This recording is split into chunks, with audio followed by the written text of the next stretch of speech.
ಯಾವ ಕಾಯಿ ತೊಟ್ಟು ಬಿಟ್ಟು ಕಟ್ ಮಾಡಿಕೊಂಡು ಕ್ರೇಟಲ್ಲಿ ಇಟ್ಕೊಂಡು ತೊಗೊಂಡು ಹೋಗ್ತಾರೆ. ಅದಕ್ಕೆ ಒಳ್ಳೆ ಬೆಲೆ ಬರ್ತಿದೆ. ಅದರಲ್ಲಿ 25, 26ರಲ್ಲಿ ಮಾವಿಗೆ ಬೆಲೆ ಇಲ್ಲ ಅಂತಾರೆ ಸಾಧಾರಣವಾಗಿ ನಾನು ನೋಡಿತಾರ. ಆದರೆ ಎಸ್ಪೆಷಲಿ ತೋತಾಪುರಿ ಒಂದು ಬಿಟ್ಟರೆ ಇನ್ನೆಲ್ಲ ಹಣ್ಣುಗೂ ಕನಿಷ್ಠ ಪಕ್ಷ ಅಂದರೆ 15 ರೂಪಾಯಿ, ಮ್ಯಾಕ್ಸಿಮಮ್ ಅಂದರೆ 80 ರೂಪಾಯಿ ರೇಟ್ವರೆಗೂ ಹೋಗ್ತಿದೆ. ಅದರಲ್ಲೂ ಬಂಗಾನಪಲ್ಲಿ ಮಲ್ಲಿಕಾಯಿ ಇದೆಯಲ್ಲ 30 ರೂಪಾಯಿ ಮಿನಿಮಮ್ ಪ್ರೈಸು, ಮ್ಯಾಕ್ಸಿಮಮ್ ಪ್ರೈಸು 80 ರೂಪಾಯಿವರೆಗೂ ಹೋಗಿದೆ. ಕಾರಣ ಏನು ಅಂತಂದರೆ ಇದು ಕ್ವಾಲಿಟಿ, ಮೈನ್ ಕಾಯಿ ಕ್ವಾಲಿಟಿ ತೊಗೊಂಡು ಕ್ರೇಟಲ್ಲಿ ಇಟ್ಕೊಂಡು ಹೋಗಿರೋದು.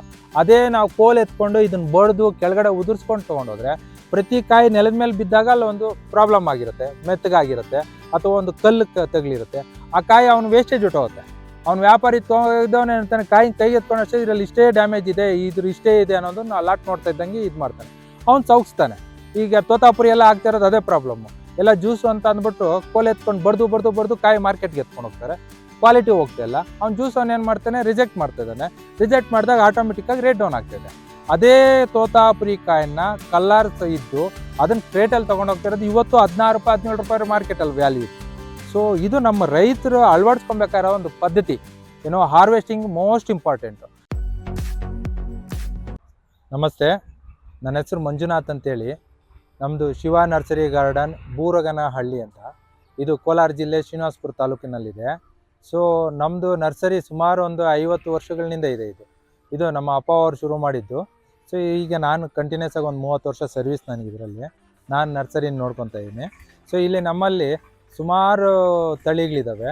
ಅದರಲ್ಲಿ ಎಸ್ಪೆಷಲಿ ಮಾವು ಯಥೇಚ್ಛವಾಗಿರುತ್ತೆ. ಮಾವು, ಸಪೋಟ, ಸೀಬೆ, ನಿಂಬೆ, ಗೋಡಂಬಿ ಮತ್ತು ಜಂಬುನೇರಳೆಯಲ್ಲಿ ವೈಟ್ ಜಂಬುನೇರಳೆ. ಸೊ ನಿಂಬೆ ಗಿಡದಲ್ಲಿ ತಾಯಿ ಲೆಮೆನ್ನು, ಸೀಡ್ಲೆಸ್ ಲೆಮೆನ್ನು, ಬಾಲಾಜಿ, ಈ ಥರ ನಾನಾ ತಳಿಗಳಿದ್ದಾವೆ ಅದರಲ್ಲಿ ನಿಂಬೆಯಲ್ಲಿ. ಮತ್ತು ಮೂಸಂಬಿ ಸಿಗುತ್ತೆ, ಕಿತ್ತಳೆ ಸಿಗುತ್ತೆ, water apple, litchi, butter fruit. So ವಿವಿಧ ತಳಿಗಳು ನಿಮಗೆ ಹಣ್ಣಲ್ಲಿ ಮಿನಿಮಮ್ ಅಂತಂದರೆ ನಮ್ಮದು ಒಂದು 70 ವೆರೈಟಿ, ಮ್ಯಾಕ್ಸಿಮಮ್ ಅಂದರೆ ಒಂದು 100 ತಳಿಯವರೆಗೂ ಎಲ್ಲ ಹಣ್ಣಿನ ಗಿಡಗಳು ಇರುತ್ತೆ. ಕೆಲವು ಡ್ರೈ ಫ್ರೂಟ್ಸು, ಎಪ್ರಿಕಾಟ್ ಅಂತ ಇರುತ್ತೆ. ಸೊ ಮತ್ತು ಮ್ಯಾಂಗೋಸ್ಟನ್ ಇದೆ, ರಾಂಬುಟನ್ ಇದೆ, ಲಿಚಿ ಇದೆ, ಅವಕಾಡೋ ಸಿಗುತ್ತೆ. ಸೊ ಕ್ಯಾಶ್ಯೂನೆಟ್ಟಲ್ಲಿ ವೆಂಗೋರ್ಲ 4 ಅಂತ ಮತ್ತು ವೆಂಗೋರ್ಲ 7 ಅಂತ ಸಿಗುತ್ತೆ. ಸೀತಾಫಲದಲ್ಲಿ ರೆಡ್ ಸೀತಾಫಲ ಸಿಗುತ್ತೆ, NMK ಸೂಪರ್ ಗೋಲ್ಡ್ ಸಿಗುತ್ತೆ. ಸೊ ನಂತರ ಲಕ್ಷ್ಮಣ ಫಲ, ಅದರಲ್ಲಿ ಲಕ್ಷ್ಮಣ ಫಲದಲ್ಲಿ ನಮ್ಮಲ್ಲಿ ಗ್ರಾಫ್ಟೆಡ್ ಸಿಗುತ್ತೆ. ಸೊ ಇದನ್ನು ಕ್ಯಾನ್ಸರ್ ಫ್ರೂಟ್ ಅಂತಾರೆ. ಸೊ ಅದಾದಮೇಲೆ ರಾಮಫಲ ಇದೆ. ಹೀಗೆ ತುಂಬ ವೆರೈಟಿಗಳು, ಒಂದು ಮೆಡಿಸಿನಲ್ ವ್ಯಾಲ್ಯೂ ಇರೋವಂಥದ್ದು, ಕೆಲವು ಡ್ರೈ ಫ್ರೂಟ್ಸು, ಕೆಲವು ರೈತರಿಗೆ ರೆವಿನ್ಯೂ ಬರೋವಂಥದ್ದು, ಈ ಥರ ಡಿಫ್ರೆಂಟ್ ಆಗಿರುತ್ತೆ. ಮತ್ತು ಕಿಚನ್ ಗಾರ್ಡನ್ ಅಂತ ಮಾಡ್ಕೊಳೋದಕ್ಕೆ ನುಗ್ಗೆ ಇದೆ, ಕರಿಬೇವಿದೆ, ಮತ್ತು ಪಪ್ಪಾಯ ಸಿಗುತ್ತೆ. ಸೊ ಡಿಫ್ರೆಂಟ್ ವೆರೈಟೀಸು ನೀವು ಯಾವ ಥರದ್ದು ಬೇಕಾದ್ರೂ ಮಾಡ್ಕೊಂಡು, ಇಲ್ಲ ಟೆರಸ್ ಗಾರ್ಡನಿಂಗ್ ಮಾಡ್ಕೊತೀರಾ ಅಂತಂದರೆ ಸೊ ಅದಕ್ಕೂ ಡಿಫ್ರೆಂಟ್ ವೆರೈಟೀಸು ಡಿಫ್ರೆಂಟ್ ಸೈಜಸ್ಸಲ್ಲಿ ಎಲ್ಲ ಸಿಗುತ್ತೆ. ಸೊ ಕೆಲವರೆಲ್ಲ ನಿಂಬೆ ಮತ್ತು ಈ ಡ್ರಮ್ ಸ್ಟಿಕ್ಕನ್ನು ಮನೆ ಮೇಲೆ ಇಟ್ಕೊಂಡು ಬೆಳೆಸ್ತಾ ಇದ್ದಾರೆ ಬೆಂಗಳೂರಲ್ಲೆಲ್ಲ, ಕೆಲವು ನಮ್ಮಲ್ಲೆಲ್ಲ ತೊಗೊಂಡು ಹೋಗ್ತಾರೆ. ಸೊ ಈ ರೀತಿ ಮಾಡಿಕೊಂಡಾಗ ನಿಮಗೆ ಎಲ್ಲ ರೀತಿಯೂ ಒಂದು ಕಿಚನ್ ಗಾರ್ಡನ್ನಿಂದ ಹಿಡಿದು ದೊಡ್ಡ ಪ್ಲ್ಯಾಂಟೇಷನ್ವರೆಗೂ ಯಾವ್ಯಾವ ಥರದ್ದು ಗಿಡ ಬೇಕೋ ಎಲ್ಲ ಗಿಡವೂ ಸಿಗುತ್ತೆ. ಈಗ ನಮ್ಮ ನರ್ಸರಿಯಲ್ಲಿ ಮಾವಲ್ಲಿ ಸುಮಾರು ವೆರೈಟಿಗಳು ಸಿಗುತ್ತೆ. ಅದರಲ್ಲಿ ಒಂದು 20ರಿಂದ 25 ವೆರೈಟಿವರೆಗೂ ಸಿಗುತ್ತೆ. ಅದರಲ್ಲಿ ಕಮರ್ಷಿಯಲ್ಲಾಗಿ ಒಂದು 12 ವೆರೈಟಿ ಇದೆ. ಸೊ ಇದು ಕಮರ್ಷಿಯಲ್ ಅಂತಂದಾಗ ರೈತರಿಗೆ ಆದಾಯ ಬರೋವಂಥದ್ದು ಮೂಲ ಯಾವುದಿರುತ್ತೋ ಅದನ್ನ ನಾವು ಕಮರ್ಷಿಯಲ್ ಅಂತೀವಿ. ಅದು ಬಿಟ್ಟು ಕೆಲವು ಟ್ರೆಡಿಷ್ನಲ್ ವೆರೈಟೀಸ್ ಇದ್ದಾವೆ, ಕೆಲವು ಫ್ಲೇವರ್ ವೆರೈಟೀಸ್ ಇದ್ದಾವೆ, ಅಂಥವನ್ನೂ ಸಹ ಸಿಗುತ್ತೆ. ಸೊ ಅದರಲ್ಲಿ ಈಗ ಮೈನ್ ಆಲ್ಫಾನ್ಸೋ ಅನ್ನೋದು ಒಂದು ಕಮರ್ಷಿಯಲ್ ವೆರೈಟಿ. ಅದಾದಮೇಲೆ 2ನೇ ಕಮರ್ಷಿಯಲ್ ಅಂತ ಕೇಸರ್ ಅಂತ ಬರುತ್ತೆ, ಮಲ್ಲಿಕಾ ಬರುತ್ತೆ. ಸೊ ಅದಾದಮೇಲೆ ತೋತಾಪುರಿ ಬರುತ್ತೆ, ರಸ್ಪುರಿ ಬರುತ್ತೆ, ಮಲಗೋವಾ ಬರುತ್ತೆ, ಕಾಲಾ ಪಹಾಡ್ ಇದೆ, ಇಮಾಮ್ ಪಸಂದ್ ಅಂತ ಬರುತ್ತೆ. ಅದು ತುಂಬ ಫ್ಲೇವರ್ ಆಗಿರುತ್ತೆ, ಅದು ಇಳುವರಿ ಕಮ್ಮಿ ಬರುತ್ತೆ, ತುಂಬ ಒಳ್ಳೆಯ ವೆರೈಟಿ. ಮತ್ತು ಶುಗರ್ ಬೇಬಿ ಅಂತ ಬರುತ್ತೆ, ಸೇಂದೂರ ಇದೆ, ಮತ್ತು ಇದ್ರದ್ದು ಬಂಗನ್ಪಲ್ಲಿ ಅನ್ನೋದು ಹಳೆ ವೆರೈಟಿ. ಆದರೆ ಅದು ಇವಾಗೂ ಅರಬ್ ಕಂಟ್ರಿಗಳಿಗೆಲ್ಲ ಅದೇ ಎಕ್ಸ್ಪೋರ್ಟ್ ಆಗ್ತಾ ಇರೋವಂಥ ಮೈನ್ ವೆರೈಟಿ. ಅದು ಬೆನಿಷಾ ಅಂತಾರೆ ಅದನ್ನ ಕನ್ನಡದಲ್ಲಿ. ಸೊ ಆ ವೆರೈಟಿ ಇದೆ. ಮತ್ತು ಸೀಡ್ಲೆಸ್ ಸಿಂಧು ಅಂತ ಇದೆ. ಇದ್ರದ್ದು ಕಾಲಾ ಪಹಾಡ್ ಅನ್ನೋದಂತೂ ಕಾಯಿ ಎಲೆ ಯಾವ ಥರ ಇರುತ್ತೋ ಅದೇ ಕಲರಲ್ಲೇ ಇರುತ್ತೆ, ಅಷ್ಟೇ ರುಚಿಯಾಗಿರುತ್ತೆ. ಮತ್ತು ಅಮರಪಾಲಿ ಅಂತ ಇದೆ, ಅದು ಚಿಕ್ಕದಾಗಿದ್ರೂ ಒಳ್ಳೆ ಸ್ವೀಟ್ ಆಗಿರುತ್ತೆ. ದಶೇರಿ ಅಂತ ಇದೆ. ಸೊ ತುಂಬ ವೆರೈಟಿಗಳಿದೆ. ಸೊ ಅದನ್ನು ನಾನು ನಿಮಗೆ ಒಂದೊಂದು ವೆರೈಟಿನೇ ತೋರಿಸ್ತೀನಿ. ಅದು ಕೆಲವು ಗಿಡದಲ್ಲಿ ಕಾಯಿ ಇದೆ, ಯಾಕೆಂದರೆ ಈಗ ಆಲ್ರೆಡಿ ಕಾಯಿ ಕಂಪ್ಲೀಟ್ ಆಗ್ತಾ ಬರ್ತಾರೋದ್ರಿಂದ ಕೆಲವು ಗಿಡದಲ್ಲಿರುತ್ತೆ, ಕೆಲವು ಗಿಡದಲ್ಲಿರಲ್ಲ. ಸೊ ಅದನ್ನು ನಾನು ತೋರಿಸ್ಕೊಡ್ತೀನಿ ನಿಮಗೆ. ಈಗ ಸಾಧಾರಣವಾಗಿ ಪ್ರತಿ ಹಣ್ಣಿನ ಮಾವಿನ ಗಿಡ ಆಗಿರಲಿ, ಯಾವುದೇ ಹಣ್ಣಿನ ಗಿಡ ಆಗಿರಲಿ, ಕಸಿ ಮಾಡಿದ್ದು 1 ವರ್ಷ ಆದಮೇಲೆಲ್ಲ ಕಾಯಿಗೆ ಶುರು ಆಗ್ತಿರುತ್ತೆ. ಹಾಗೆ ಗಿಡದ ಏಜು ಮತ್ತು ಅದ್ರ ಗ್ರೋತಿಂಗ್ ಮೇಲೆ ಅದ್ರ ಇಳುವರಿ ಸಂಖ್ಯೆ ಜಾಸ್ತಿ ಆಗ್ತಿರುತ್ತೆ. ಈಗ ಕಾಮನ್ ಆಗಿ 1 ವರ್ಷ 2 ವರ್ಷದ ಮಾವಲ್ಲಾದರೆ ನಾವೆಲ್ಲ ಪಿಂದೆ ಹೂವು ತೆಗೀಲಿಕ್ಕೆ ಹೇಳ್ತೀರಿ. ಅದೇ ಇವಾಗ ನೋಡಿರಿ, ಇದು ದೊಡ್ಡ ಪ್ಯಾಕೆಟು 50 kg ಕವರ್ ಇದೆ. ಮತ್ತು ಈ ಬುಡ ನೋಡಿ ದಪ್ಪ ಇದೆ.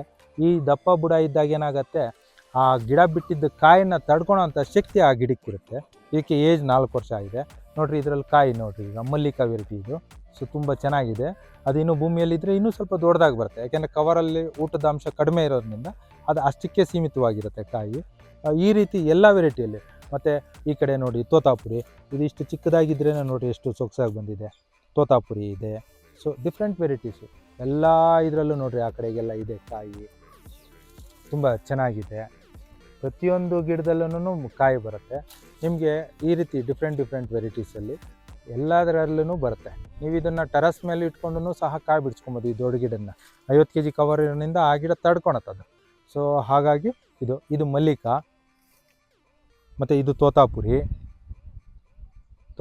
ಮತ್ತು ಈ ಗಿಡ ಬಂದು ಆಲ್ಫಾನ್ಸು. ಇದು ಕಾಯಿ ಆಗೋಗಿದೆ, ಯಾಕೆಂದರೆ ಫಸ್ಟ್ ಸೀಸನ್ಗೆ ಬರೋದ್ರಿಂದ ಆಲ್ಫಾನ್ಸು ಅದು ಕಾಯಿ ಆಗೋಗಿದೆ ಈಗ. ಹೀಗೆ ಬನ್ನಿ.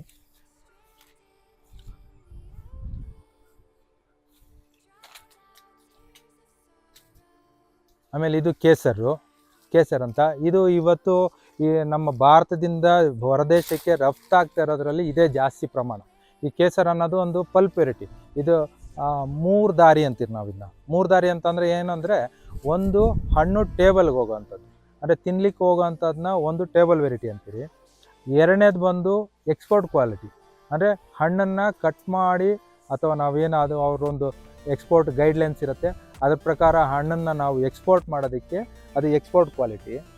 ಮೂರನೇದು ಪಲ್ಪ್ ವೆರೈಟಿ, ಯಾಕೆಂದರೆ ಹಣ್ಣನ್ನು ಜಾಸ್ತಿ ದಿನ ಹಿಡಿಯೋಕ್ಕಾಗಲ್ಲ ಅನ್ನೋ ಉದ್ದೇಶಕ್ಕೆ ಈಗ ಪಲ್ಪ್ ಮಾಡ್ತಾರೆ. ಆ ಪಲ್ಪನ್ನು ವಿದೇಶಗಳಿಗೆ ರಫ್ತಾಗ್ತಾ ಇರುತ್ತೆ. ಆ ವಿದೇಶಗಳಿಗೆ ರಫ್ತಾಗ್ತಿರೋ ಪಲ್ಪಲ್ಲಿ ಕೇಸರು ಫಸ್ಟು, ಎರಡನೇದು ಆಲ್ಫಾನ್ಸು, ಮೂರನೇದು ತೋತಾಪುರಿ ಆ್ಯಂಡ್ ಮಿಕ್ಸ್ಡ್ ಜ್ಯೂಸ್ ಅಂತ. ಸೊ ಅದರಲ್ಲಿ ಫಸ್ಟ್ ಕೇಸರ್. ಈ ವೆರೈಟಿ ತುಂಬ ಚೆನ್ನಾಗಿದೆ.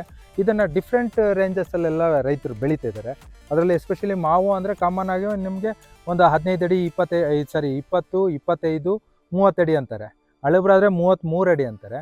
ಬಟ್ ಈಗ ಲೇಟೆಸ್ಟ್ ಟೆಕ್ನಾಲಜಿಯಲ್ಲಿ ಇದು 10 ಅಡಿಗೆ 15 ಅಡಿ ಆಗ್ತಾರೆ, ಕೆಲವರು 10 ಆಗ್ತಾರೆ, 15 ಆಗ್ತಾರೆ ಕೇಸರ್ನ. ಇದನ್ನು ಲಿಮಿಟೆಡಾಗಿ ಗಿಡ ಜಾಸ್ತಿ ಬೆಳೆದಿರೋಂಗೆ ಲಿಮಿಟ್ ಮಾಡಿಕೊಂಡು ಒಳ್ಳೆ ಇಳುವರಿ ತೊಗೊಬೋದು. ಇದು ಬೆಸ್ಟ್ ವೆರೈಟಿ ಆಗಿದೆ ಕಮರ್ಷಿಯಲ್ಗೆ. ಕೇಸರು, ಆಲ್ಫಾನ್ಸು, ಮಲ್ಲಿಕಾ, ತೋತಾಪುರಿ. ಬಟ್ ತೋತಾಪುರಿ ಪ್ರೆಸೆಂಟ್ 1-2 ವರ್ಷದಿಂದ ರೇಟ್ ಬರ್ತಾಯಿಲ್ಲ.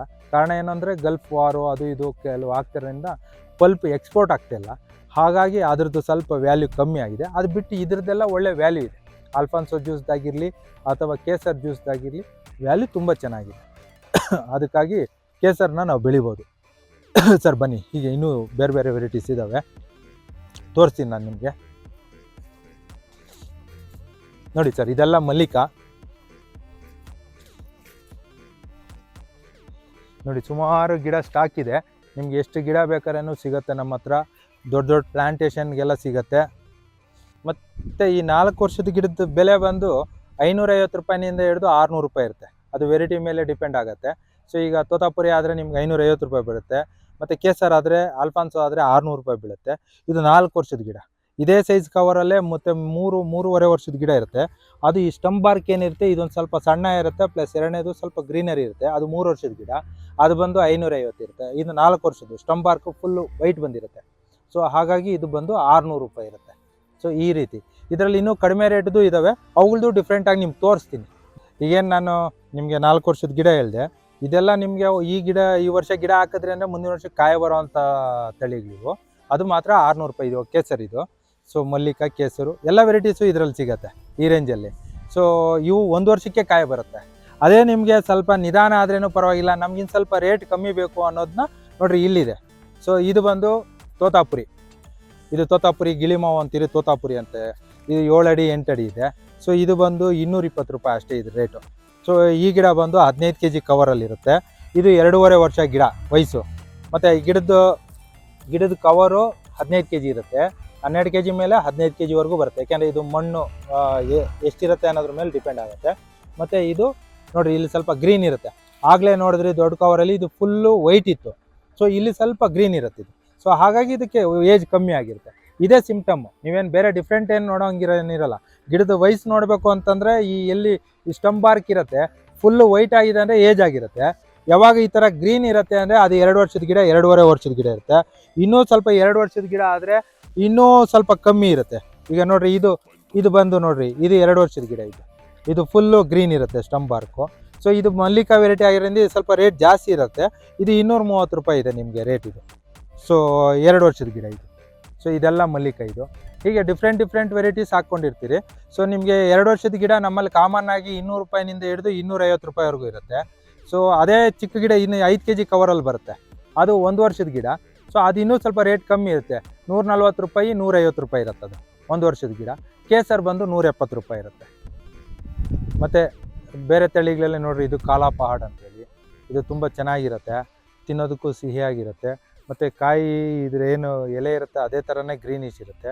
ಸೊ ಇಲ್ಲಿ ನೋಡ್ಬೋದು, ಅದು ಕಾಯಿ ಟೈಮ್ ಆಯಿತು ಮುಗ್ದಿದೆ, ಅದಕ್ಕೆ ತೆಗೀದಿರೋದಕ್ಕೋಸ್ಕರ ಸಿಂಕ್ ಆಗ್ತಿದ್ದು, ಅದೇ ಥರನೇ ಕಾಯಿ ಬರುತ್ತೆ. ಇವೆಲ್ಲ ಅಷ್ಟೇ ಕಸಿ ಆಗಿರೋದ್ರಿಂದ ಚಿಕ್ಕ ಗಿಡದಲ್ಲೇ ನಿಮಗೆ ಕಾಯಿ ಬರುತ್ತೆ. ಸೊ ಇದು ಕಾಲಾ ಪಹಾಡು. ಮತ್ತು ಈ ಕಡೆ ನೋಡ್ಬೋದು ನೀವು, ಇದು ರಸಪೂರಿ ಅಂತ, ಇದು ತುಂಬ ಫ್ಲೇವರ್ ಆಗಿರುತ್ತೆ ಹಣ್ಣು, ಒಳ್ಳೆ ವಾಸನೆ ಹೊಡೆಯುತ್ತೆ. ಸೊ ಇದ್ರ ಜೊತೆಯಲ್ಲಿ ಮಲಗೋವಾ ಇದೆ. ಹೀಗೆ ಬನ್ನಿ ನೋಡ್ರಿ, ಇದು ಮಲಗೋವಾ, ಇದು ಮಲಗೋವಾ ವೆರೈಟಿ. ಸೊ ಇದೂ ಅಷ್ಟೇ ತುಂಬ ಫ್ಲೇವರ್ ವೆರೈಟಿ ಇದು. ಸೊ ಒಳ್ಳೆ ಟೇಸ್ಟ್ ಇರುತ್ತೆ, ಹಣ್ಣು ದಪ್ಪ ಬರುತ್ತೆ.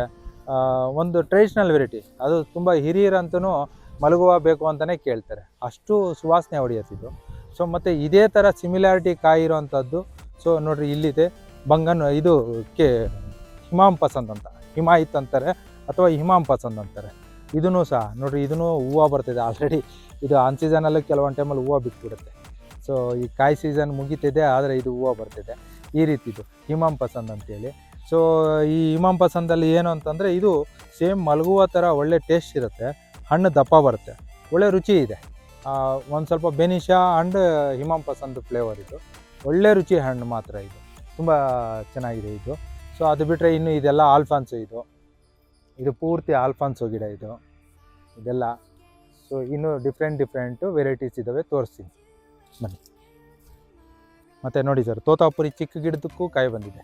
ಇದು ಬರೀ 2 ವರ್ಷದ ಗಿಡ, 2 ವರ್ಷ ಗಿಡದಲ್ಲೇ ಕಾಯಿ ಬಂದಿದೆ ಇದು. ಸೊ ಈ ರೀತಿ ನೋಡಿರಿ, ಎಲ್ಲ ಲೈನಲ್ಲಿ ಸುಮಾರು ಗಿಡದಲ್ಲಿ ಕಾಯಿ ಇದೆ ಈ ಥರ. ಸೊ ಇದು ಗ್ರಾಫ್ಟ್ ಆದಮೇಲೆ ಬರೀ 1 ವರ್ಷಕ್ಕೆಲ್ಲ ಕಾಯಿ ಬರುತ್ತೆ ಪ್ರತಿ ಗಿಡನೂ. ಸೊ ಹಾಗಾಗಿ ಎಲ್ಲದರಲ್ಲೂ ಸುಮಾರು ಕಾಯಿ ಇದೆ ಸರ್. ಮತ್ತು ಇನ್ನೊಂದು ತಳಿ ನೀಲಮ್ ಅಂತ. ಸೊ ಈ ನೀಲಮ್ ತಳಿ ಅನ್ನೋದು ಸೀಸನ್, ಮ್ಯಾಂಗೋ ಸೀಸನ್ನು ಕಂಪ್ಲೀಟೆಡ್ ಅಂತ. ಈ ನೀಲಮ್ ತಳಿ ಕಾಯಿ ಮಾರ್ಕೆಟಿಗೆ ಬಂತು ಅಂದರೆ ಆ ಋತುಮಾನ, ಮಾವಿಂದ ಋತುಮಾನ ಕಂಪ್ಲೀಟ್ ಆದಂಗೆ, ಅಷ್ಟು ತುಂಬ ಚೆನ್ನಾಗಿರುತ್ತಿದ್ದು, ಒಳ್ಳೆ ಸ್ವೀಟ್ಫುಲ್ ಆಗಿರುತ್ತೆ. ಮತ್ತು ಲಾಂಗ್ ಡ್ಯೂರಬಿಲಿಟಿ. ಇದು ಆ್ಯಕ್ಚುಲಿ ಜುಲೈಯಲ್ಲಿ ಹಾರ್ವೆಸ್ಟಿಂಗ್ ಪೀರಿಯಡ್ ಬರುತ್ತೆ, ಜುಲೈ ಫಸ್ಟ್ ವೀಕಲ್ಲಿ, ಆಗಸ್ಟು ಫಸ್ಟ್ ವೀಕಿಗೆ ಕಂಪ್ಲೀಟ್ ಆಗುತ್ತೆ. ಸೊ ಇದಂತೂ ನಮ್ಮ ಒಂದು ಕೋಲಾರ, ಚಿಕ್ಕಬಳ್ಳಾಪುರ, ಮತ್ತು ಬೆಂಗಳೂರು ರೂರಲ್ಲು, ಕೃಷ್ಣಗಿರಿ, ಚಿತ್ತೂರು, ಬಂಗಾರಪಾಳ್ಯಂ, ಇಲ್ಲಿ ಜಾಸ್ತಿ ಬೆಳೀತಾರೆ ಇದನ್ನು. ಸೊ ಒಳ್ಳೆ ವೆರೈಟಿ ಇದು.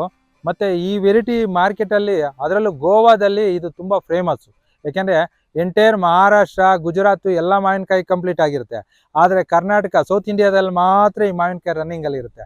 ಇದು ಕಲರ್ ಆದಾಗ ಎಲ್ಲೋ ಬರುತ್ತೆ, ತುಂಬ ರುಚಿ ಇರುತ್ತೆ, ತುಂಬ ಚೆನ್ನಾಗೂ ಲುಕ್ ಇರುತ್ತೆ. ಸೊ ಲಾಸ್ಟ್ ಆಗಸ್ಟ್ 15ಗೆ ಕಂಪ್ಲೀಟ್ ಆಗಿಬಿಡುತ್ತೆ ಇದು. ಸೊ ಅಂಥ ವೆರೈಟಿ ಇದು ತುಂಬ ಚೆನ್ನಾಗಿದೆ, ಒಳ್ಳೆ ವೆರೈಟಿ. ಮತ್ತು ಇದ್ರದ್ದು ಇನ್ನೊಂದು ಮೈನ್ ಕಾನ್ಸೆಪ್ಟ್ ಏನು ಅಂತಂದರೆ, ಪ್ರತಿ ವರ್ಷ ಬೆಳೆ ಬರುತ್ತೆ ಇದರಲ್ಲಿ. ಇದು ಆ್ಯಕ್ಚುಲಿ ಟ್ರೆಡಿಷ್ನಲ್ ವೆರೈಟಿ, ಇದೇನು ಯಾರು ಸೈಂಟಿಸ್ಟ್ಗಳು ಕಂಡು ಹಿಡ್ದಿರೋದಲ್ಲ, ಇದು ಮೊದಲಿನಿಂದ ಇರೋವಂಥ ವೆರೈಟಿ. ಇವತ್ತು ಸೈಂಟಿಸ್ಟ್ಗಳು ಹೊಸ ತಳಿನ ಉತ್ಪಾದನೆ ಮಾಡಬೇಕು ಅಂದರೆ ಅದಕ್ಕೆ ಬೇಸು ನೀಲಮ್ ಹಾಕ್ಕೊತಾರೆ, ಅಥವಾ ಪೇರೆಂಟಲ್ ಆಗಿ ಮದರ್ ಆಗಲಿ ಅಥವಾ ಫಾದರ್ ಆಗಿರಲಿ. ಸೊ ಇದನ್ನೇ ಉಪಯೋಗಿಸ್ತಾರೆ ಅವರು, ಹೈಲಿ ಮದರ್ನಾಗಿ ಇದನ್ನು ಉಪಯೋಗಿಸ್ತಾರೆ. ಕಾರಣ ಏನಂತಂದರೆ, ಇದು ಹೂವು ಬರೋವಂಥ ಸಂಖ್ಯೆ ಜಾಸ್ತಿ, ಅದು ಹೂವು ಬಂದಿರೋವಂಥದ್ದು ಫ್ರೂಟ್ ಸೆಟ್ಟಿಂಗ್ ಆಗೋದು ಜಾಸ್ತಿ. ಹಾಗಾಗಿ ಮಲ್ಲಿಕನೂ ಸಹ ಇದರ ಬೇಸ್ಮೆಂಟ್ ಮೇಲೆ ಕ್ರಿಯೇಟ್ ಆಗಿರೋವಂಥದ್ದು. ಸೊ ಅದಕ್ಕೋಸ್ಕರ ಇದು ಒಂಥರ ಮಾವಲ್ಲಿ ಇದು ರಾಜ ಇದ್ದಂಗೆ ಒಂಥರ ನೀಲಮ್. ಯಾಕೆಂದರೆ ಹೊಸ ತಳಿಗಳು ಇನ್ನು ಮುಂದೆ ಏನಾದ್ರು ವಿಜ್ಞಾನಿಗಳು ಕಂಡುಹಿಡಿದ್ರೂ ಸಹ ಅವತ್ತು ಸಹ ನೀಲಮ್ನೇ ಪೇರೆಂಟ್ ಆಗಿ ಉಪಯೋಗಿಸ್ತಾರೆ ಅವರು. ಐದರ್ ಮದರ್ ಐದರ್ ಫಾದರ್, ಈ ಎರಡಲ್ಲಿ ಯಾವ್ದಾದ್ರು ಒಂದಕ್ಕೆ ಪೇರೆಂಟ್ ಆಗಿ ಉಪಯೋಗಿಸ್ತಾರೆ. ಇದು ಅಷ್ಟು ಉತ್ತಮವಾದ ತಳಿ ಇದು. ಮತ್ತು ಇನ್ನೊಂದು ವೆರೈಟಿ, ಇದು ನೀಲಮ್ ಥರನೇ ಇರುತ್ತೆ, ಬಟ್ ಈ ನೀಲಮ್ ಥರ ಡಿಫ್ರೆಂಟ್ ಆಗಿ ಒಂದು ಸ್ವಲ್ಪ ಚೇಂಜ್ ಇರುತ್ತೆ. ಇದು ಕಲ್ ನೀಲಮ್ ಅಂತಾರೆ. ಇದು ತಮಿಳ್ನಾಡಲ್ಲಿ ಜಾಸ್ತಿ ಬೆಳೀತಾರೆ. ಇದು ಸೇಲಂ ಏರಿಯಾದಲ್ಲಿ, ಅದರಲ್ಲಿ ಎಸ್ಪೆಷಲಿ ಸೇಲಂ ಏರಿಯಾದಲ್ಲಿ ಜಾಸ್ತಿ ಬೆಳೆಯುವಂಥದ್ದು. ಇದು ನೀಲಮ್ ಥರನೇ ಕಾಯಿ ಶೇಪ್ ಇರುತ್ತೆ, ಆದರೆ ದಪ್ಪ ಬರುತ್ತೆ. ಇದು ಕಲ್ ನೀಲಮ್ ಅಂತ. ಅಂದರೆ ಇದು ಕಾಲಾವಧಿ ಜೂನ್. ಈಗ ನೀಲಮ್ ಬಂದು ಜುಲೈಯಲ್ಲಿ ಬರುತ್ತೆ, ಇದ್ರ ಕಾಲಾವಧಿ ಜೂನು. ಸೊ ಇದೆಲ್ಲ ಆಲ್ರೆಡಿ ಸೀಸನ್ ಕಂಪ್ಲೀಟ್ ಆಗಿದೆ. ಇದು ಒಳ್ಳೆ ತಳಿನೇ. ಸೊ ಅಂದರೆ ಕಮರ್ಷಿಯಲಾಗಿ ಅಷ್ಟಾಗಿ ಓಡ್ತಾ ಇಲ್ಲ, ಲಿಮಿಟೆಡ್ ಆಗಿ. ಸರ್ ಇದು ಶುಗರ್ ಬೇಬಿ ಅಂತೇಳಿ, ಇದು ಉತ್ತಮವಾದ ತಳಿ. ಇದು ಗೊಂಚಲು ಬರುತ್ತೆ ಇದು ಕಾಯಿ ಭೂಮಿಯಲ್ಲಿ ಹಾಕಿದ್ಮೇಲೆ. ಸೊ ಇದು ನೋಡಿರಿ, ಕಾಯಿ ಶೇಪ್ ಬಂದು ಈ ಥರ ಇರುತ್ತೆ. ಇದು ಇನ್ನೊಂದು ರೌಂಡ್ ದಪ್ಪ ಬರುತ್ತೆ, ಅಂದರೆ ಪುಟಾಣಿ ಕಾಯಿ ಥರನೇ ಇರುತ್ತೆ. ಒಳಗಡೆ ನಾರಿನಂಶ ಇರುತ್ತೆ, ತುಂಬ ಸಿಹಿಯಾಗಿರುತ್ತೆ, ಒಳ್ಳೆ ಹಣ್ಣು. ಇದಕ್ಕೆ ಹೆಸರೇ ಶುಗರ್ ಬೇಬಿ ಅಂತ, ಅದಕ್ಕೆ ಬೇಬಿ ಅಂತ ಕರೆಯೋದು. ತುಂಬ ಸಕ್ಕರೆ ಇದ್ದಂಗಿರುತ್ತೆ ಹಣ್ಣು, ಮತ್ತು ನಾರು ಮಕ್ಕಳಿಗೆ ತುಂಬ ಇಷ್ಟವಾದದ್ದು. ಮತ್ತು ಮಲೆನಾಡು ಕಡೆಯಲ್ಲಿ ಇದರಲ್ಲಿ ಒಂದು ಪದಾರ್ಥನ ತಯಾರು ಮಾಡ್ತಾರೆ, ಅದಕ್ಕೆ ಆ ಕಡೆಗೂ ತುಂಬ ಡಿಮ್ಯಾಂಡ್ ಇದೆ ಇದು ಹಣ್ಣು. ಅಟ್ಲೀಸ್ಟ್ KG 200 ರೂಪಾಯಿವರೆಗೂ ಹೋಗುತ್ತೆ. ಇದು 1 kg ಬಂದು ಮಾರ್ಕೆಟಲ್ಲಿ ತುಂಬ ಒಳ್ಳೆ ಹಣ್ಣು ಇದು ಶುಗರ್ ಬೇಬಿ ಅಂತ. ನಾವಿಲ್ಲೆಲ್ಲ ಚಕ್ಕರ್ ಗುತ್ಲ ಅಂತೀವಿ. ಸೊ ಬಂಚೇ ಬರುತ್ತೆ ಕಾಯಿ, ಗಿಡ ತುಂಬ ಕಾಯಿ ಬರುತ್ತೆ, ಪ್ರತಿ ವರ್ಷ ಬರುತ್ತೆ. ಏನೋ 5 ವರ್ಷಕ್ಕೆ ಒಂದ್ಸಲ ಬರಲ್ಲ, ಬಟ್ ರೆಗ್ಯುಲರ್ ಬೇರೆ ರೀ ಸರ್. ಮತ್ತು ಇನ್ನೊಂದು ವೆರೈಟಿ, ಇದು ಬಂಗನಪಲ್ಲಿ ಅಂತೀರಿ, ಬೇನಿಚ ಅಂತೀರಿ. ಇವತ್ತು ಅರಬ್ ಕಂಟ್ರಿಗಳಿಗೆ ಎಕ್ಸ್ಪೋರ್ಟ್ ಆಗ್ತಿರೋದ್ರಲ್ಲಿ ಬೇನಿಚನೇ ಟಾಪ್ 1. ಸೊ US ಮತ್ತು UKಗಳಿಗೆ ಅದಕ್ಕೆಲ್ಲ ಆಲ್ಫಾನ್ಸೋ ಆಗಲಿ ಕೇಸರ್ ಆಗಲಿ ಹೋಗುತ್ತೆ. ಆದರೆ ಅರಬ್ ಕಂಟ್ರೀಸು ಡೈರೆಕ್ಟಾಗಿ ಫ್ರೂಟ್ನು ಕನ್ಸ್ಯೂಮ್ ಮಾಡ್ತಾರೆ, ಎರಡನೇದು ಪಲ್ಪ್ ಕನ್ಸ್ಯೂಮ್ ಮಾಡ್ತಾರೆ. ಫ್ರೂಟ್ ಕನ್ಸ್ಯೂಮ್ ಮಾಡೋದ್ರಲ್ಲಿ ನಂಬರ್ 1 ವೆರೈಟಿ ಅಂದರೆ ಬಂಗನಪಲ್ಲಿ. ಸೊ ಇದು ನೋಡಿರಿ, ಈ ಶೇಪಲ್ಲಿ ಇರುತ್ತೆ, ಬಟ್ ಇದು ಕಾಯಿ ಗಿಡದಲ್ಲಿ ಕವರಲ್ಲಿರೋದ್ರಿಂದ ಚಿಕ್ಕದಾಗಿ ಕಾಣಿಸ್ತಿದೆ. ಇದು ನಿಮಗೆ ಭೂಮಿಯಲ್ಲಿದ್ದರೆ ಮಿನಿಮಮ್ 350 ಗ್ರಾಮ್ನಿಂದ ಹಿಡಿದು ಮ್ಯಾಕ್ಸಿಮಮ್ 600-700 ಗ್ರಾಮ್ವರೆಗೂ ಕಾಯಿ ಬರುತ್ತೆ. ಮತ್ತು ಇದು ತುಂಬ ಸ್ವೀಟ್ ಆಗಿರುತ್ತೆ. ಆದರೆ ಇದಕ್ಕೆ ಒಂದೇ ಒಂದು ಬಾಧೆ ಏನು ಅಂದರೆ ಹೂಜಿ ನೊಣದ ಬಾಧೆ. ಅದಕ್ಕೆ ಈಗ ಹೊಸ ಲೇಟೆಸ್ಟಾಗಿ ಕವರ್ ಬರುತ್ತೆ. ಈ ಕವರ್ನ ಕೋಟ್ ಮಾಡಿ ಇಲ್ಲಿ ಬಂಡ್ ಮಾಡಿದರೆ ಹೂಜಿ ನೊಣ ಹೊಡೆಯಲ್ಲ. ಮತ್ತು ಎಕ್ಸ್ಪೋರ್ಟ್ ಮಾಡೋರು ಏನು ಮಾಡ್ತಾರೆ, ಈ ಕಾಯಿನ ಮೇಲ್ಗಡೆ 1 ಇಂಚು ಬಿಟ್ಟು ಕಟ್ ಮಾಡ್ತಾರೆ. ಇಲ್ಲಿಗೆ ಕಟ್ ಮಾಡಿ ಇದು ಫುಲ್ಲು ಕಲರ್ ಬಂದ ಮೇಲೆ ಹಣ್ಣು ಮಾಡಿ ಇದನ್ನ ಎಕ್ಸ್ಪೋರ್ಟ್ ಮಾಡ್ತಾರೆ. ಒಳ್ಳೆ ಬೆಸ್ಟ್ ವೆರೈಟಿ ಇದು. ಬಟ್ ಏನೇ ಆಗಿರಲಿ, ಮಾವಲ್ಲಿ ಒಳ್ಳೆ ರುಚಿಯಾದ ಒಂದು ಸಂಪನ್ಮೂಲನೇ ಅದು.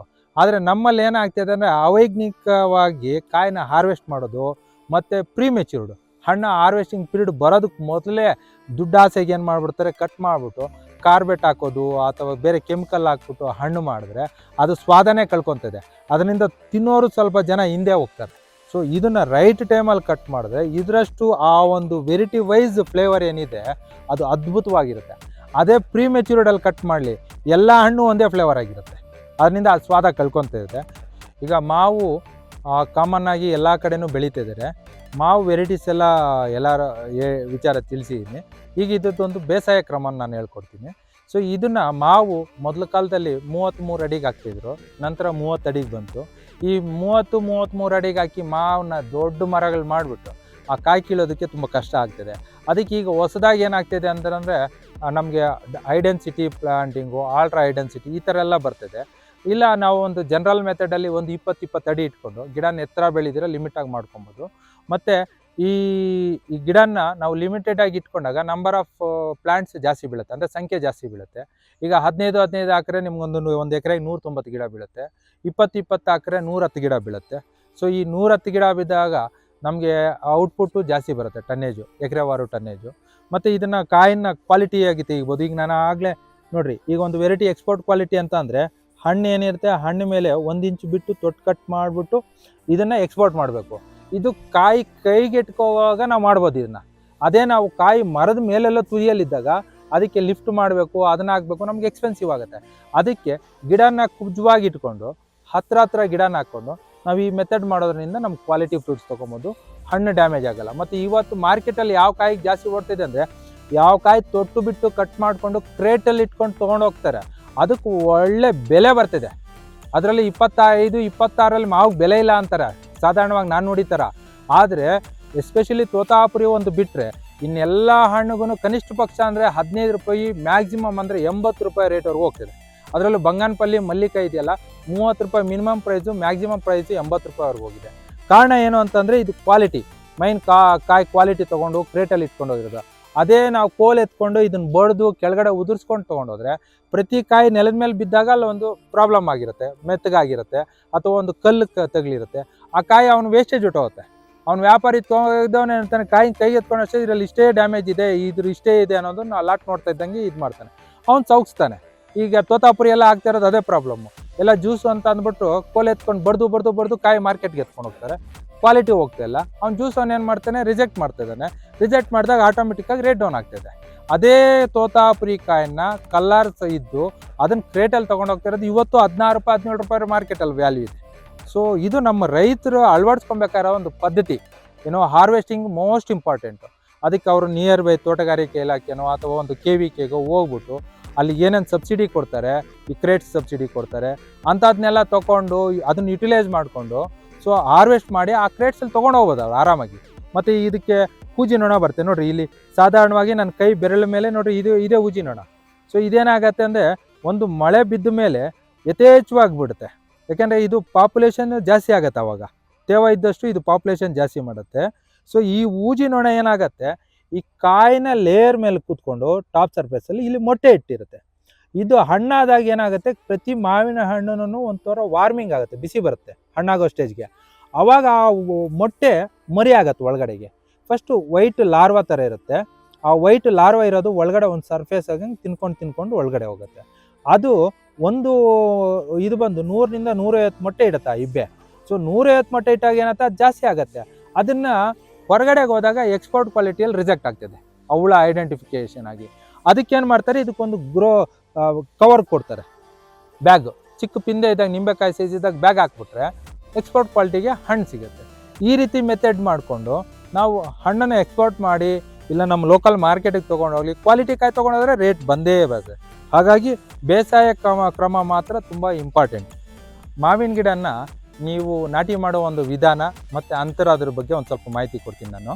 ಸೊ ಮಾವಿನ ಗಿಡನ ನಾಟಿ ಮಾಡುವಾಗ ಇದರಲ್ಲಿ high density, ultra high density ಅಂದರೆ 1 ಮೀಟ್ರಿಗೆ 2 ಮೀಟ್ರ್ ಹಾಕುವಂಥದ್ದು, 2 ಮೀಟ್ರಿಗೆ 3 ಮೀಟ್ರ್ ಹಾಕೋದನ್ನ ಅಲ್ಟ್ರಾ ಹೈ ಡೆನ್ಸಿಟಿ ಅಂತಾರೆ. ಅದು ಸ್ವಲ್ಪ ಬೇಸಾಯ ಮಾಡೋದಕ್ಕೆಲ್ಲ ಕಷ್ಟ ಆಗುತ್ತೆ. ಅದ್ರ ಬದಲು ನಾವು ಸಾಧಾರಣವಾಗಿ ಮೇಂಟೈನ್ ಮಾಡಬೇಕು ಅಂದರೆ 10 ಕತ್ತು ಅಥವಾ 12 12 ಅಥವಾ 15 15 ಈ ಥರ ಮಾಡ್ಬೋದು. ಇದನ್ನು ಮಾಡುವಾಗ ಗುಂಡಿ ಮಾಡಿ ಅಂದರೆ 3 ಅಡಿಗೆ 3 ಅಡಿ 3 ಅಡಿ 3 ಅಡಿ ಅಗಲ, 3 ಅಡಿ ಆಳ, 3 ಅಡಿ ಉದ್ದ. ಸೊ ಇದನ್ನು ನಾವು ಅಳತೆ ಮಾಡಿಕೊಂಡು ಗುಂಡಿ ಮಾಡಬೇಕು. ಪ್ರತಿ 15 ಅಡಿಗೆ ಒಂದು ಗಿಡ ಮಾಡಬೇಕು. ಗಿಡ ನಾಟಿ ಮಾಡಿದ್ಮೇಲೆ ಅದಕ್ಕೆ 1 ಮಕ್ರಿ ತಿಪ್ಪೆ ಗೊಬ್ಬರನ, ಮಣ್ಣು ಅಂದರೆ ಈಗ ಗುಂಡಿ ತೋಡುವಾಗ ಅರ್ಧ ಗುಂಡಿ ಮಣ್ಣು ಒಂದು ಕಡೆಗೆ ಇಟ್ಕೊಬೇಕು, ಇನ್ನು ಕೆಳಗಡೆ ಅರ್ಧ ಗುಂಡಿ ಮಣ್ಣನ್ನು ಇನ್ನೊಂದು ಸೈಡ್ಗೆ ಇಟ್ಕೊಬೇಕು. ಈ ಒಳಗಡೆ ಮೇಲಿನ ಮಣ್ಣು ಏನಿದೆ ಅದನ್ನ ಗುಂಡಿ ಒಳಗಡೆ ಇಟ್ಕೋಬೇಕು. ಈ ಒಳಗಡೆ ಇರೋ ಗುಂಡಿಗೆ 1 ಮಕ್ರಿ ತಿಪ್ಪೆ ಗೊಬ್ಬರ ಹಾಕ್ಬಿಟ್ಟು ಚೆನ್ನಾಗಿ ಮಣ್ಣು ಗೊಬ್ಬರ ಮಿಕ್ಸ್ ಮಾಡಿ ಅದಕ್ಕೆ ಟ್ರೈಕೋಡರ್ಮ, ಸೂಡೋಮೋನಸ್ಸು ಈ ಥರ ಬ್ಯಾಕ್ಟೀರಿಯಾಗಳನ್ನ ಹಾಕಿ ಮಿಕ್ಸ್ ಮಾಡಿಬಿಟ್ಟು ಗುಂಡಿನ ಮುಚ್ಚಬೇಕು. ಆಮೇಲೆ ಗಿಡ ತೊಗೊಂಡೋಗಿ ಗಿಡನ ನಾಟಿ ಮಾಡೋವಂಥದ್ದು. ಗಿಡ ನಾಟಿ ಮಾಡಿದ್ದಾದಮೇಲೆ ನಾವು ಈ ತಕ್ಷಣಕ್ಕೆ ನೀರು ಹಾಕಬೇಕು. ಅದನ್ನು ನಾವು ವಾರಕ್ಕೊಂದ್ಸಲ ನೀರು ಕೊಟ್ಕೊಂಡು 1 ವರ್ಷ ಅಥವಾ 2 ವರ್ಷ ಅನುಕೂಲ ಇದ್ದರೆ 2 ವರ್ಷ ನೀರು ಕೊಟ್ಟು ನಾವು ಮೇಂಟೈನ್ ಮಾಡಿದ್ರೆ ಗಿಡ ಅದ್ರ ಪಾಡಿಗೆ ಅದು ಬೆಳ್ಕೊಳುತ್ತೆ. ಮತ್ತು ಏನಾರು ಹುಳ ಅದು ಇದು ಈ ಥರ ಏನಾರು ಹುಳ ತಿಂದರೆ, ಯಾಕೆಂದರೆ ಇದು ಸ್ವಾಭಾವಿಕ, ಪ್ರಕೃತಿಯಲ್ಲಿ ಹುಳ ತಿಂದಿರೋ ಇರೋದಕ್ಕಾಗಲ್ಲ. ತಿಂದಾಗ ಏನಾಗ್ತಂದರೆ ಕ್ಲೋರೋಪೈರಿಪಾಸ್ ಅಂತೇಳಿ ಔಷಧಿ ಬರುತ್ತೆ 50 ಇಸಿದು, 1 ml 1 ಲೀಟ್ರ್ ನೀರಿಗೆ ಹಾಕಿ ನಾವು ಒಂದು ಸ್ಪ್ರೇ ಮಾಡಿದ್ರೆ ಆ ಹುಳ ತಿನ್ನೋದನ್ನು ಕಡಿಮೆ ಆಗುತ್ತೆ. ಸೊ ಈ ಮೆಥಡ್ ಮಾಡಿಕೊಂಡ್ರೆ ನಾವು 3ನೇ ವರ್ಷಕ್ಕೆಲ್ಲ ಕಾಯಿ ಬಿಟ್ಕೊಬೋದು. ಮತ್ತು ಸವರಿಕೆ ಇರುತ್ತೆ, ಅದಕ್ಕೆ ಭೂಮಿನಿಂದ ನಾವು 2 ಅಡಿ 2.5 ಅಡಿವರೆಗೂ ಕೊಂಬೆಯನ್ನು 6 ತಿಂಗಳಾದಮೇಲೆ ಸೈಡ್ ಕೊಂಬೆ ತೆಗೆಯೋದು. ಈ ಥರ ಒಂದೇ ಸ್ಟ್ರೈಟ್ ಲೈನ್ ಮಾಡ್ಕೊಳೋದು. ಯಾಕೆಂದರೆ ಈ ಥರ ಕೌಲು ಏನಿರುತ್ತೆ, ಈ ಥರ ಕೌಲು ಕೆಳಗಡೆನೇ ಹೊಡೆದಿರುತ್ತೆ. ಆ ಥರ ಹೊಡೆದಿರೋ ಕೌಲನ್ನ ನಾವು ಮಾಡ್ಕೊಂಡು ಈ ಥರ ಸವರ್ಕೊಂಡ್ರೆ ಮರ ರೌಂಡಾಗಿ ಡಿಸೈನ್ ಬರುತ್ತೆ. ಸೊ ಆ ರೀತಿ ನಾವು ಮೇಂಟೈನ್ ಮಾಡ್ಕೊಬರ್ತದೆ. ಒಂದು 2.5 ಅಡಿವರೆಗೂ ಕೌಲು ಇರಬಾರ್ದು, 2.5 ಅಡಿ ಮೇಲೆ ಕೌಲು ಇದ್ದರೆ ನಮಗೆ ಗಿಡ ಒಂದು ರೌಂಡ್ ಶೇಪಲ್ಲಿ ಅಂಬ್ರಾಲಾ ಶೇಪಲ್ಲಿ ಬರುತ್ತೆ ಅಂತ, ಅದನ್ನು ಅಂಬ್ರಾಲಾ ಶೇಪಲ್ಲಿ ಟ್ರಿಮ್ಮಿಂಗ್ ಅಂತೀರಿ. ಸೊ ಆ ರೀತಿ ಮಾಡ್ಕೊಂಡಾಗ ಕಾಯಿ ಕ್ವಾಲಿಟಿ ಬರುತ್ತೆ, ಬೆಳಕು ಸರಾಗವಾಗಿ ಹೋಗುತ್ತೆ ಗಿಡಕ್ಕೆ, ಮತ್ತು ಕಾಯಿ ಡ್ಯಾಮೇಜ್ ಬರೋಲ್ಲ. ಈ ರೀತಿ ಮಾಡ್ಕೊಳೋದನ್ನ ಒಳ್ಳೆ ಇಳುವರಿ ತೊಗೊಬೋದು ಮಾವಲ್ಲಿ. ಸೊ ಅಂತರ ಮಾತ್ರ ನಾವು 15 15 20 ಮ್ಯಾಕ್ಸಿಮಮ್ 20 ಅಡಿ ಕೊಟ್ಟರೆ ತುಂಬ ಉತ್ತಮ. ಸೊ ಈ ರೀತಿ ಇದ್ದಾಗ ನಾವು ಕಾಯಿನ ಹಾರ್ವೆಸ್ಟ್ ಮಾಡಿ ಪ್ಯಾಕ್ ಮಾಡಿ ಕಳಿಸೋದಕ್ಕೂ ಅನುಕೂಲ ಇರುತ್ತೆ. ಮತ್ತು ಈ ಗಿಡನ ನೀವು ಜಾಸ್ತಿ ಎತ್ತರನೂ ಬೆಳೆಸ್ತೀರಾ, ಒಂದು ಲಿಮಿಟ್ ಮಾಡ್ಕೊಬೇಕು. ಯಾಕೆಂದರೆ ನಾವು ಕೈಗೆ ಎಟಕಬೇಕು ಅಂತ ಅಂದಾಗ ಈಗ ಒಂದು 5 ವರ್ಷ 8 ವರ್ಷ 10 ವರ್ಷ ಆದಾಗ ನಿಮ್ಮ ಗಿಡ ಸುಮಾರು ಒಂದು 15 ಅಡಿ ಹೋಗುತ್ತೆ ಅಂದರೆ ನೀವು ಟಾಪ್ ಕಟ್ ಮಾಡಬೇಕು. ಆ ಒಳಗಡೆ ಮಧ್ಯದಲ್ಲಿ ಏನು ಕೊಂಬೆ ಬೀಳುತ್ತೆ ಆ ಟಾಪ್ ಕಟ್ ಮಾಡಿಬಿಟ್ರೆ ಒಳಗಡೆ ಬಿಸಿಲು ಬೀಳುತ್ತೆ, ಸೈಡ್ ಕೊಂಬೆ ಹರಡುತ್ತೆ. ಸೊ ಈ ಥರ ಮಾಡಿದಾಗ ರೋಗ ರುಜಿನಗಳು ಬರೋದು ಕಡಿಮೆ ಆಗುತ್ತೆ, ಮತ್ತು ಪ್ರತಿ ಕಾಯಿ ನಿಮ್ಮ ಕೈಗೆ ಸಿಗುತ್ತೆ ಅದೊಂದು. ಸೊ ಇದ್ರ ಜೊತೆಯಲ್ಲಿ ಇನ್ನೊಂದು 20 ಅಡಿ 20 ಅಡಿ ಕೊಟ್ಟಾಗ ನೀವು 10 ಅಡಿ ಕೊಟ್ಟರೆ ಅಂತರ್ಬೆಳೆ ಬೆಳೆಯೋಕ್ಕಾಗಲ್ಲ. ಮತ್ತು 20 ಅಡಿ ಕೊಟ್ಟಾಗ ನೀವು ಅಂತರ್ಬೆಳೆ ಬೆಳಿಬೋದು. ಅಂತರ್ಬೆಳೆಯಲ್ಲಿ 2 ವಿಧಾನ ಇದೆ. ಒಂದು ಮಾವು ಕಮರ್ಷಿಯಲ್ ಆದರೆ, ಇನ್ನೊಂದು ಡೊಮೆಸ್ಟಿಕಲ್ ಪ್ರಾಡಕ್ಟ್ಸ್ ಅಂತ, ಏನು ರಾಗಿ, ಹುರುಳಿ ಮತ್ತು ಅವರೆ ಈ ಥರದ್ದು ಬೆಳೆಯೋದು. ಅಂದರೆ ಧಾನ್ಯಗಳು ಒಂದು ಕಮರ್ಷಿಯಲ್ ಕ್ರಾಪು, ಮಾವು ಹಣ್ಣಿನ ಬೆಳೆ ಆಯಿತು. ಅದ್ರ ಜೊತೆಯಲ್ಲಿ ಅಂತರ್ ಬೆಳೆಯಲ್ಲಿ ಒಂದು ರಾಗಿ ನಮಗೇನು ಬೇಕೋ ಮಿಲೆಟ್ಸು ಅದು ಸಿಗುತ್ತೆ, ಹುರುಳಿ ದ್ವಿದಳ ಧಾನ್ಯಗಳು, ಮತ್ತು ಅವರೆ, ಜೋಳ ಇಂಥದ್ದು ಬೆಳ್ಕೊಬೋದು. ಇಲ್ಲ ಬೇಡ ನಮಗೆ ನೀರಾವರಿ ಇದೆ, ಲ್ಯಾಂಡ್ ಸ್ವಲ್ಪ ಜಾಸ್ತಿ ಇದೆ, ನಾವು ಸ್ಪ್ಲಿಟ್ ಮಾಡ್ತೀರಿ, ಒಂದು ಕಮರ್ಷಿಯಲ್ಲೇ 2 ಕ್ರಾಪು 3 ಕ್ರಾಪ್ ಇರಬೇಕು ಅಂದರೆ ಇದ್ರ ಮಧ್ಯದಲ್ಲಿ ನುಗ್ಗೆ ಬೆಳಿಬೋದು, ಪಪ್ಪಾಯ ಬೆಳಿಬೋದು, ಮತ್ತು ಗಿಡ ನಾಟಿ ಮಾಡಿದ್ದು 1 ವರ್ಷದಲ್ಲಂತೂ ವಾಟರ್ ಮೆಲನ್ ಬೆಳಿಬೋದು.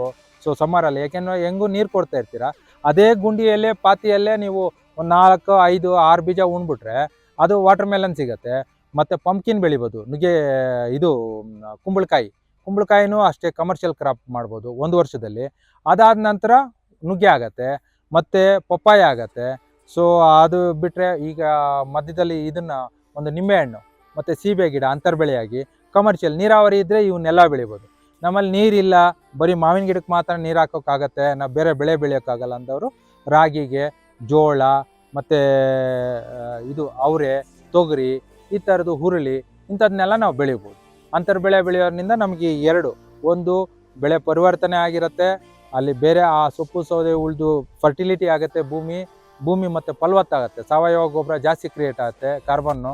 ಸೊ ಅದರಿಂದ ನಾವು ಅಂತರ್ಬೆಳೆ ಬೆಳೆಯೋದು ತುಂಬ ಉತ್ತಮ ಅಂತ ನನ್ನ ಸಜೆಷನ್ ಸರ್. ಮತ್ತು ಮಾವಲ್ಲಿ ಅಂತರ ಬೆಳೆ. ಸೊ ಈ ಮಾವಲ್ಲಿ ಏನಾಗುತ್ತೆ ಅಂದರೆ ನಾವು ಬರೀ ಗಿಡ ಬೆಳೆಯೋದಕ್ಕೆ ಒಂದು ಕಾಯಿ ಕಮರ್ಷಿಯಲ್ ಕ್ರಾಪ್ ಬರೋದಕ್ಕೆ ಒಂದು 5 ವರ್ಷ ಟೈಮ್ ತೊಗೊಳುತ್ತೆ. ಅಲ್ಲಿವರೆಗೂ ಸುಮ್ಮನೆ ಬಿಟ್ಟಿರೋ ಬದಲು ನಾವು ಮೊದಲನೇ 6ನೇ ತಿಂಗಳಿನಿಂದನೇ ನಾವು ಕಮರ್ಷಿಯಲ್ ಕ್ರಾಪ್ನ ಅದ್ರ ಜೊತೆಲಿ ಬೆಳಿಬೋದು. ನೀರಾವರಿ ಇತ್ತು, ನೀವು ಡ್ರಿಪ್ ಮಾಡಿದ್ದೀರಾ ಅಂತಂದರೆ ಅದ್ರ ಜೊತೆಲಿ ಬೇರೆ ರೀತಿಯ ಕ್ರಾಪ್ಸ್ ಬೆಳಿಬೋದು. ಒಂದನೇದು ಇನ್ಸ್ಟೆಂಟಲ್ಲಿ ನೀವು ಒಂದು ವಾಟರ್ ಮೆಲನ್ ಅಂದರೆ ನಮ್ಮ ಕಲ್ಲಂಗಡಿ ಹಣ್ಣು ಅಂತ ಏನು ಹೇಳ್ತೀರಿ, ನೀವು ಗಿಡ ಹಾಕಿರೋ ಗುಂಡಿಯಲ್ಲೇ ಒಂದು 5 ಬೀಜ ನಾಟಿ ಮಾಡಿದ್ರೆ ಸೊ ಅದು ಬರುತ್ತೆ. ಅದನ್ನು ಅಕ್ಟೋಬರ್ ನವಂಬರಲ್ಲಿ ನಾಟಿ ಮಾಡ್ತಾರೆ ಕೆಲವರು. ಸೊ ಅದಿಲ್ಲ ಅಂತ ಅಂದರೆ ಕುಂಬಳಕಾಯಿ, ಅದು ಸಹ ಇದು ಬಳ್ಳಿ ಅಂತ ಬೆಳೆಗಳಿವು. ಸೊ ಈ 2ನ್ನ ನಾವು ಬೆಳಿಬೋದು. ಇಲ್ಲ ಅಂತಂದರೆ ನೀರಿರುವಾಗ ಪಪ್ಪಾಯ ಬೆಳಿಬೋದು. ಬಟ್ ಪಪ್ಪಾಯಿಗೆ ಸ್ವಲ್ಪ ರೋಗ ಬರುತ್ತೆ, ಅದನ್ನು ನಾವು ಮೇಂಟೈನ್ ಮಾಡ್ಕೊಬೇಕು. ಈ ಬೂದಿ ರೋಗ ಆಗಿರಲಿ, ಟ್ರಿಪ್ಸ್ ಆಗಿರಲಿ, ಅದಕ್ಕೆ ಔಷಧಿ ಹೊಡೆದು ಮೇಂಟೈನ್ ಮಾಡ್ಕೊಳೋದ್ರಿಂದ ಮಾವಿಗೇನು ತೊಂದರೆ ಇರಲ್ಲ. ಆದರೆ ನಮ್ಗೆ ಆ ಬೆಳೆ ಕೈ ಹಿಡಿಬೇಕು ಅಂತಂದರೆ ಅದನ್ನು ಮೇಂಟೈನ್ ಮಾಡೋದು ಅತಿ ಮುಖ್ಯವಾದದ್ದು. ಅದ್ರ ಜೊತೆಯಲ್ಲಿ ನೀವು ಇದ್ರದ್ದು ಬೆಳಿಬೋದು, ನುಗ್ಗೆ. ಈ ನುಗ್ಗೆ ಅನ್ನೋದು ಇವತ್ತು ತುಂಬ ಡಿಮ್ಯಾಂಡ್ ಇದೆ. ಸೊ ಅದರಲ್ಲಿ ಕಸಿ ಗಿಡ ಬರುತ್ತೆ, ಒಳ್ಳೆ ಕಾಯಿ ಬರುತ್ತೆ ನುಗ್ಗೆಕಾಯಿ. ನೀವು ಮಾವಲ್ಲಿ ಅಂತರ್ಬೆಳೆ ಮಾಡ್ಕೊಳೋದ್ರಿಂದ ಅದು 5 ವರ್ಷಗಳ ಕಾಲ ಇರುತ್ತೆ ಲೈಫ್ ಸೈಕಲ್ ಅದರದ್ದು. ಸೊ ಅದು ಪೌಡ್ರು, ಇದು ಎಲೆನ ಕಿತ್ತು ಪೌಡ್ರು ಮಾಡ್ತಾರೆ, ಮತ್ತು ಕಾಯಿನೂ ಮಾರ್ಕೊಬೋದು. ಸೊ ಅದೊಂದು ಇಂಟರ್ ಕ್ರಾಪ್ ಆಗುತ್ತೆ. ಸೊ ನಮ್ಮ ಕಮರ್ಷಿಯಲ್ ಕ್ರಾಪೇ ಏನೋ ನಿಂಬೆ ಗಿಡ ಹಾಕ್ಬೋದು, ಸೀಬೆ ಗಿಡ ಹಾಕ್ಬೋದು. ಇದೆಲ್ಲ ಇಂಟರ್ ಕ್ರಾಪ್ ನೀರಾವರಿ ಇದ್ದಿದ್ದು ಪಕ್ಷದಲ್ಲಿ. ನಮ್ಗೆ ನೀರಾವರಿ ಇಲ್ಲ, ಏನೋ ಬೇಡ ಅಂತ ಅಂದರೆ 1 ವರ್ಷ ಹೇಗೋ ನೀವು ಬೇಸಿಗೆಯಲ್ಲಿ ನೀರು ಕೊಡ್ತೀರಾ, ಅವಾಗ ಕುಂಬಳಕಾಯಿ ಕಲ್ಲಂಗರಿನಿ 2ರಲ್ಲಿ ಒಂದು ಮೇಂಟೈನ್ ಮಾಡ್ಕೊಬೋದು ನೀವು.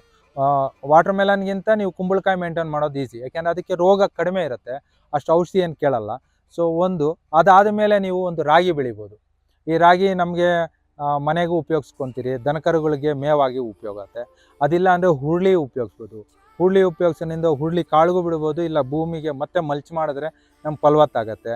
ಅವರೆ, ಸೊ ಮತ್ತು ತೊಗರಿನ ಹಾಕ್ಕೊಬೋದು, ಜೋಳ ಹಾಕ್ಕೊಬೋದು. ಇವನ್ನ ಮಿಕ್ಸ್ಡ್ ಕ್ರಾಪ್ ಥರನೇ ಬೇಕಾದ್ರೆ ನಾವು ಮಾವು ಮಧ್ಯೆ ಬೆಳ್ಕೊಬೋದು. ಸೊ ಇದು 2 ಅನುಕೂಲ ಆಗುತ್ತೆ, ಒಂದು ಕಮರ್ಷಿಯಲ್ಲು, ಒಂದು ಡೊಮೆಸ್ಟಿಕಲ್ ಆಗುತ್ತೆ. ಸೊ ಹಾಗಾಗಿ ಮತ್ತು ಗಿಡನೂ ಅಷ್ಟೇ, ಮಾವಿನ ಗಿಡನ ಒಂದು 6 ತಿಂಗಳಾದ ಮೇಲೆ ನೋಡಿರಿ ಈ ಥರ ಸವರಬೇಕು. ಜಾಸ್ತಿ ಎತ್ತರ ಬಿಡೋಂಗಿಲ್ಲ, ಒಂದು ಈ ಮಟ್ಟದವರೆಗೂ. ಇಲ್ಲಿ ಸ್ವಲ್ಪ ನಮಗೆ ಅನಾನುಕೂಲ ಆಗಿದ್ದರಿಂದ ಈ 1-2 ಕೊಂಬೆ ತೆಗೆದಿದ್ದೀರಿ, ಬಟ್ ತೆಗಿಬಾರ್ದು.